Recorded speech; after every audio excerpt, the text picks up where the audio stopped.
ধর্মনিরপেক্ষ মুসলমান হবে কেন?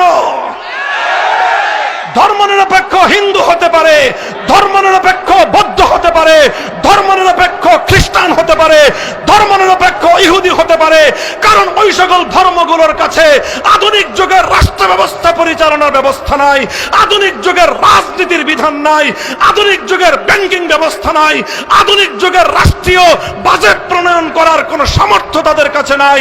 এই জন্য ওই ধর্মগুলো তারা যেহেতু রাজনৈতিক বন্দোবস্ত দিতে অক্ষম, এই জন্য ওরা ন্যাস নাড়ানোর কথা বলবে। মুসলমানের কাছে কোরআন আছে, মুসলমানের কাছে নবীর আদর্শ আছে, মুসলমানদের কাছে সর্বশ্রেষ্ঠ রাজনৈতিক বন্দোবস্ত আছে, মুসলমানদের কাছে আল্লাহর দেওয়া জীবন ব্যবস্থা, আল্লাহর দেওয়া রাষ্ট্র ব্যবস্থা আছে।